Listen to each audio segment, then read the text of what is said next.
Sumangduda pikliba machaduna koichen chenduna sanaribado mangongi dari aduda phamduna mama oibi mana mumun noktuna yengduna leije. Pikliba machadu sumangduda chenduna sanarambadagi mamada yenglaga Mama akoini tanabi sanase ai tanaro. Mamado nokmi phokhaugutlaga kaphai cheliba machadubu tabli tanare.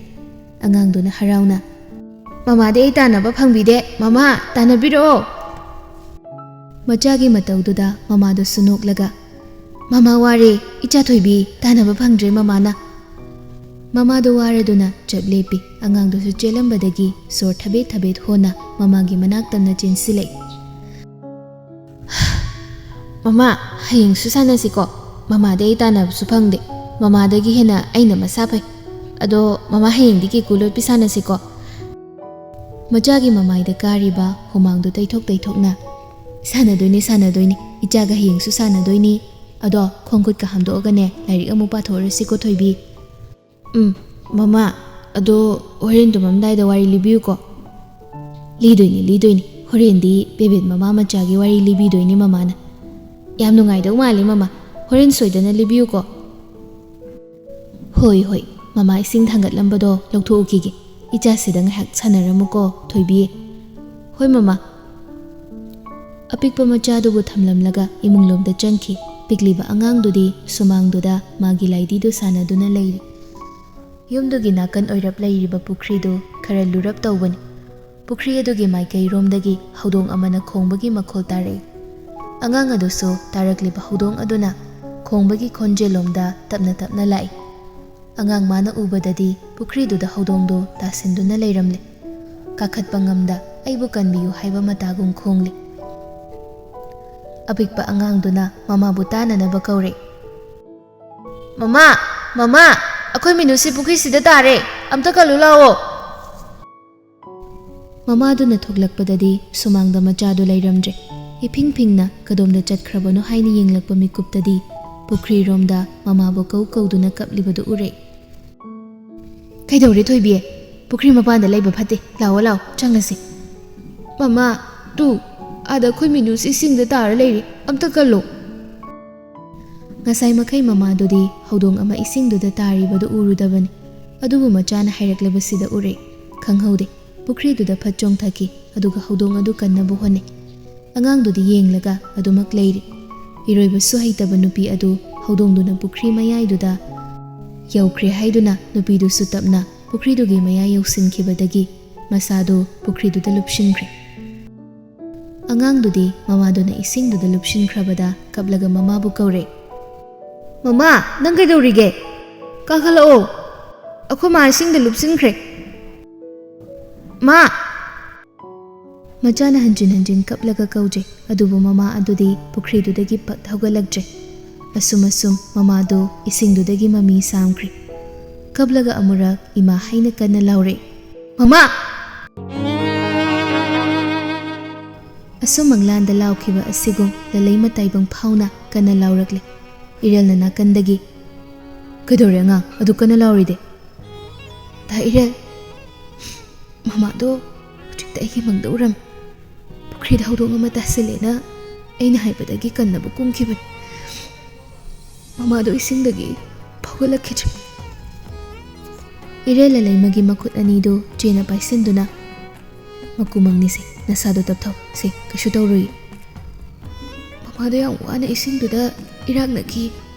Mama do yang waramni. Angang se amta tapthau se makumangni.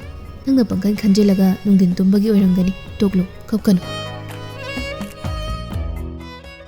Haina nupi magi khazai ani tamna sintharakliba mapidu daithokpi kaple nupi madi pirang adusu sinthaba lepte thaudok adubu ningsing nupi magi khajai thakta sintharakliba pirang adu nupa mana amukasu daithoktuna nungsina yenglaga sungkappa leiradine nakuktu chen law imung jangasi. Asum irel mana lalai madu imunglomda pushinkiduna changminakre.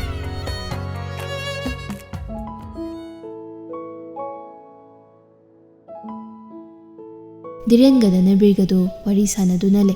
Direna afaba saduna. Itaw Itauna irai laina project se engonda pirakpasi itaubu aina hainingai leitana thagatli. Ai itaugi taubimal kaujaro. Karigino da itau. Nang ai loina re isinga singarang tanate. Hoi, chahi khara loina rudreko thaudok amana maram oiraga.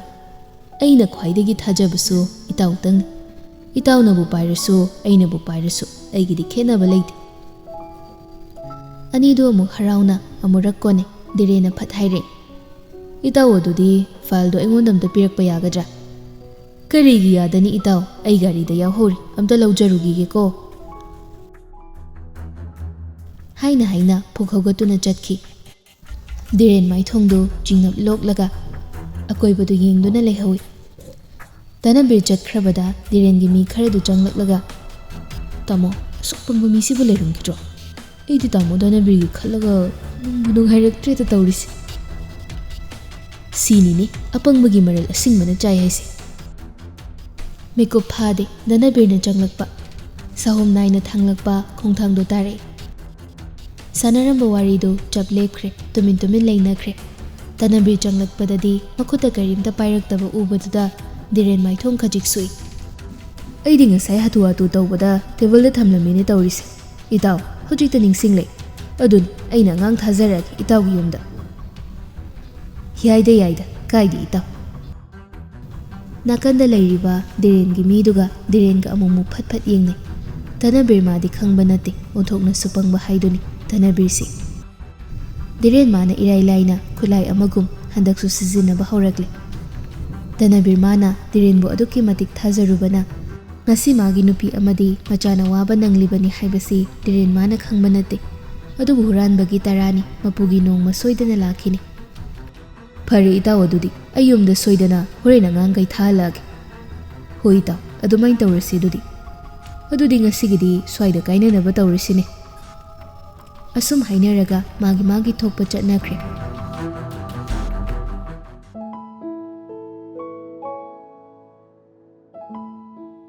Numi tarakadauraba matamni irel amadi lalaima kitchenduda kari no chanaba semli. Nakanda na hiyainu amadi panusu irel amadi lalaimagi mataudubu yenglaga nokjari. Asum tawringai Tanabir imunglomda changle. Living room gi sofa duda phamtharaga panubu kaure. Banu ising glass amta puro. Banu du famlambadai haugatlaga nakanda lairiba filter dudagi ising glass ama yaraga Tanabir gi manak tamna purai. Sir, sida laizare. Irel do aina mukta lao hayo. Hoi sir. Hairam laga Banu ta amu kitchen da lairiba Irel da haire. Irel nang sir namta lao hairi ne. Irel su tawramliba thabak tu toklaga Tanabir gi manak tamna lai. Baba ay kaubi babu. File ama nangi baba gi diren da pigadabani nang amukta thiluchu. Baba karamba file no nachai khangjaba yagadra. Handaki project tu gine da Irel. Baba du tasengna baba diren da pahen khidorabro. Au pahen khrage. Masu kana nate aigi mung manungumbani. Aina pirasu manabu pirasu kaishu kaide. Aina handakti mangonda pithokhrabani. Irel wakhalsda Tanabir si pangida haina sholi. Ngarang nahanda thengnaba Irel manadi diren gi phattaba singsi loinamak khangba ngamlibani iho hona. Adubu Tanabir mana hojipho khangba ngamdaba sidadi Tanabir da khajik sauningba phawre. Adubu Irel masu yum asigi kanasu nattabana wa kana hairuba yaba nate. Aduna Tanabir na hairiba thabaktu tawnaba hone.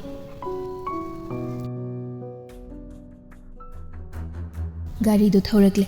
Tanabir na tharakliba location adu yenglaga gari adudagi khara laptho gari du khamlaga changle. Gate da lairamba security amana hangle. Kanau navigadabana. Baba direnda file simta piramgi tawuni. Security du suhana khangbanara kaishu chingnada.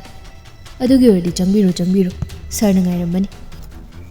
Asum makutta file du paiduna sumangdudagi changlakpada sumangi langtrai makhongduda ya changbagi lai khurambagi mau ama lairibado Irel ure. Sakmakti tasingna uba phangde. Magogdusu lai khurambagi kupsili. Mamaidu lai khurambagi laimaiduda nonthakiba matang thokpana. Irel michina haifetang yenglamlaga thangnaba mikupta mangaktu fat leithoktuna mangolomda karakle. Chalai mamasu getlomda leiriba laisanglomda amuk lai khurumba changlei. Irelna changlakpadadi tirendu leplaga leirami usittana noklaga. Welcome to my home, Mr. Irel. Irel su usittaba matauda faldu phat direnda iping ping na pire.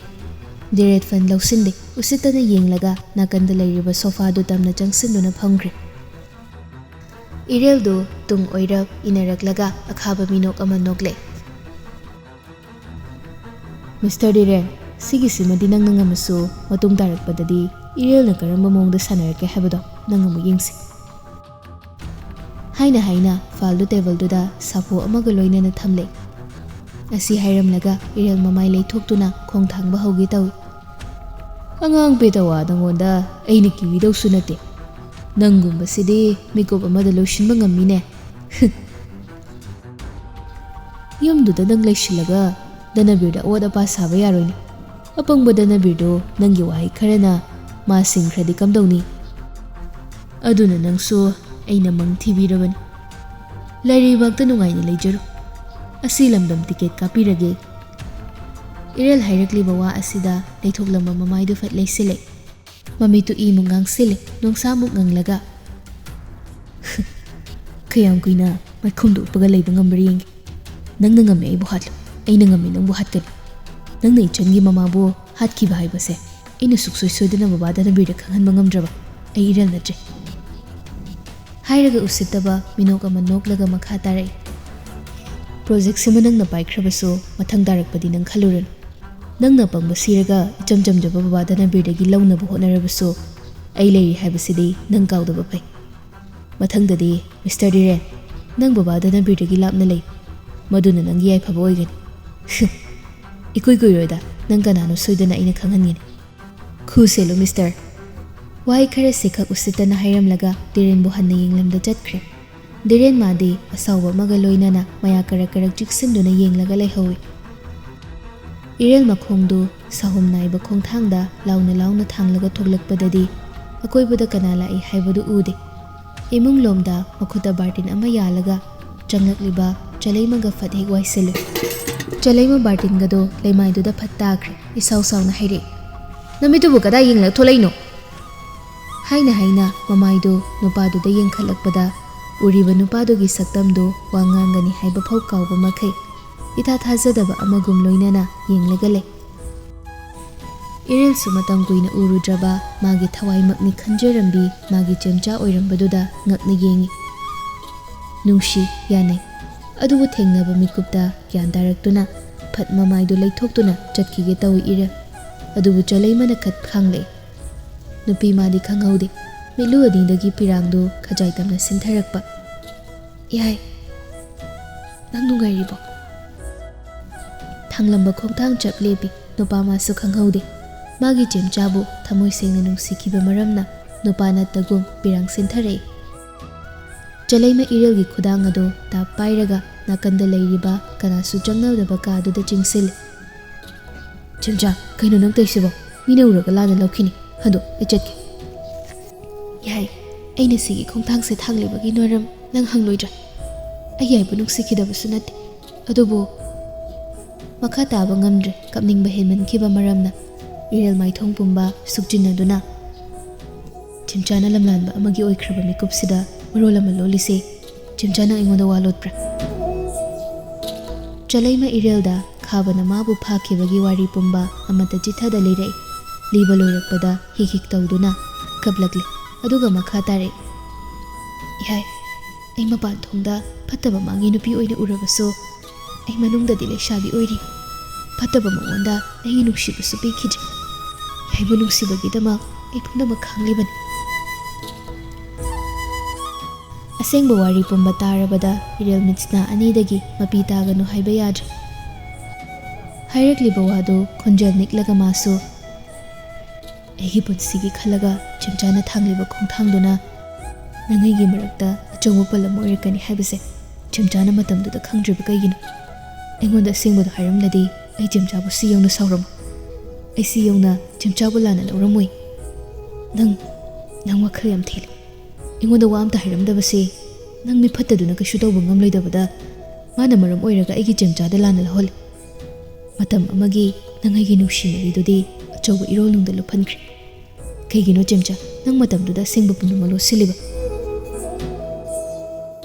ꯌꯥꯏ ꯑꯩꯒꯤ ꯄꯨꯟꯁꯤꯗ ꯁꯨꯝꯊꯣꯛꯂꯣ ꯍꯥꯏꯅ ꯇꯝꯂꯝꯂꯕꯅꯤ ꯑꯩ ꯀꯩꯁꯨ ꯁꯤꯗ ꯈꯟꯖꯤꯜꯂꯔꯣꯏꯒꯦ ꯑꯩꯒꯤ ꯂꯥꯏꯕꯛꯀꯤꯅꯤ ꯈꯟꯗꯣꯛꯑꯒꯦ ꯑꯗꯨ ꯌꯥꯏ ꯑꯩ ꯄꯨꯟꯁꯤ ꯆꯨꯞꯄ ꯅꯨꯡꯁꯤꯈꯤꯅꯤ ꯑꯩ ꯌꯥꯏꯕꯨ ꯅꯨꯡꯁꯤꯔꯤ ꯌꯥꯏꯒꯤꯗꯃꯛ ꯁꯤꯕ ꯐꯥꯎ ꯉꯝꯒꯅꯤ ꯅꯪꯒꯤ ꯅꯨꯡꯁꯤꯕꯁꯨ ꯐꯝꯗ ꯃꯌꯦꯡ ꯑꯃꯠꯇ ꯇꯥꯕ ꯉꯝꯗ꯭ꯔꯦ ꯊꯃꯣꯏ ꯃꯥꯁꯤ ꯂꯝ ꯌꯥꯝ ꯍꯦꯜꯂꯤ ꯑꯩ ꯌꯥꯏꯕꯨ ꯀꯥꯎꯕ ꯉꯝꯗ꯭ꯔꯦ ꯌꯥꯏ ꯅꯪꯕꯨ ꯀꯥꯎꯅꯕ ꯑꯩꯕꯨ ꯑꯃꯨꯛꯇ ꯋꯥꯈꯜ ꯊꯦꯟꯕꯤ ꯑꯄꯪꯕꯤ ꯍꯥꯏꯅ ꯅꯆꯤꯟꯗꯨꯅ ꯄꯦꯠꯅ ꯆꯩꯔꯝ ꯌꯥꯏ ꯊꯃꯣꯏ ꯃꯥꯁꯤ ꯂꯝꯍꯦꯟꯕꯤ ꯑꯣꯏꯔꯦ ꯍꯥꯏꯅ ꯄꯤꯔꯥꯡ ꯃꯥꯁꯨ ꯅꯨꯄꯤ ꯃꯥꯒꯤ ꯈꯖꯥꯏꯊꯛꯇ ꯁꯤꯟꯊꯔꯛꯄ ꯂꯦꯞꯇꯦ ꯃꯈꯥ ꯇꯥꯔꯛꯏ ꯄꯤꯔꯥꯡꯂꯛꯇ ꯏꯐꯝꯗꯒꯤ ꯂꯥꯞꯊꯣꯛꯅꯕꯁꯨ ꯑꯩꯅ ꯁꯤꯟꯈꯤꯕꯅꯤ ꯑꯩꯒꯤ ꯍꯨ ꯆꯦꯟꯕ ꯋꯥꯍꯩ ꯀꯌꯥꯅ ꯌꯥꯏꯕꯨꯁꯨ ꯃꯤꯀꯨꯞ ꯑꯃ ꯐꯥꯎ ꯑꯩꯅ ꯀꯥꯎꯕ ꯉꯝꯗ꯭ꯔꯤꯕꯁꯤ ꯀꯩꯒꯤꯅꯣ ꯍꯟꯖꯤꯟꯕꯁꯨ ꯌꯥꯔꯔꯣꯏꯗꯕ ꯑꯔꯥꯟꯕ ꯈꯣꯡꯊꯥꯡꯁꯦ ꯑꯩꯅ ꯁꯨꯝ ꯅꯤꯡꯁꯤꯡꯂꯒ ꯊꯃꯣꯏꯁꯤꯗ ꯃꯩꯆꯥꯛ ꯀꯌꯥ ꯄꯤꯗꯨꯅ ꯑꯩꯕꯨ ꯇꯣꯏꯅ ꯀꯞꯍꯜꯂꯤ ꯑꯇꯣꯞꯄ ꯀꯅꯥ ꯑꯃꯕꯨ ꯑꯩꯅ ꯅꯨꯡꯁꯤꯕ ꯉꯝꯗ꯭ꯔꯤ ꯌꯥꯏꯕꯨꯁꯨ ꯁꯨꯝ ꯅꯤꯡꯁꯤꯡꯗꯨꯅ ꯂꯩꯔꯤ ꯋꯥꯖꯁꯅꯨ ꯁꯤꯟꯖꯕꯅꯤ ꯑꯩ ꯋꯥꯖꯁꯅꯨ ꯑꯩꯗꯤ ꯀꯞꯂꯒ ꯍꯦꯟꯅ ꯄꯛꯆꯕꯅꯤ ꯀꯞꯆꯈꯤꯁꯅꯨ ꯋꯥꯔꯛꯄ ꯉꯝꯗꯕꯤ ꯑꯩꯒꯤ ꯊꯃꯣꯏꯁꯤꯗꯤ ꯆꯂꯩ ꯃꯃꯥꯅ ꯀꯞꯂꯤꯕꯗꯨ ꯏꯔꯦꯜ ꯌꯦꯡꯕ ꯉꯝꯗ꯭ꯔꯦ ꯃꯤꯀꯨꯞ ꯑꯁꯤꯗ ꯈꯥꯕꯕꯨ ꯁꯥꯎꯅꯤꯡꯕꯒꯤ ꯃꯩꯔꯤꯅ ꯍꯦꯟꯈꯤꯕꯅ ꯃꯌꯥ ꯑꯅꯤ ꯈ꯭ꯔꯛ ꯆꯤꯛꯁꯤꯟꯅꯈꯤꯗꯨꯅ ꯍꯥꯏꯔꯛꯏ ꯃꯄꯥꯒꯤ ꯐꯠꯇꯕꯗꯨꯃꯛ ꯃꯆꯥꯁꯤꯗ ꯆꯦꯟꯕ ꯈꯪꯗꯦ ꯃꯄꯥ ꯃꯆꯥ ꯑꯅꯤꯃꯛ ꯏꯔꯦꯜꯂꯩꯅ ꯂꯥꯟꯕꯤꯕ ꯇꯥꯔꯦ ꯍꯥꯏꯔꯒ ꯃꯥꯒꯤ ꯆꯦꯝꯆꯥꯕꯨ ꯃꯤꯠꯐꯝ ꯊꯪꯂꯛꯄ ꯃꯤꯀꯨꯞꯇ ꯂꯝꯍꯦꯟꯕ ꯄꯤꯔꯥꯡ ꯃꯥꯁꯨ ꯇꯥꯔꯛꯀꯅꯨ ꯌꯥꯗ꯭ꯔꯦ ꯃꯥꯒꯤ ꯆꯦꯝꯆꯥꯕꯨ ꯃꯊꯥꯗ ꯆꯦꯠꯅ ꯀꯣꯟꯁꯤꯟꯗꯨꯅ ꯊꯝꯅꯤꯡꯕ ꯐꯥꯎꯔꯤ ꯑꯗꯨꯕꯨ ꯃꯥ ꯃꯗꯨꯒꯤ ꯄꯥꯡꯒꯜꯗꯤ ꯂꯩꯇ꯭ꯔꯦ ꯃꯤꯒꯤ ꯑꯣꯏꯈ꯭ꯔꯕ ꯃꯔꯝꯅ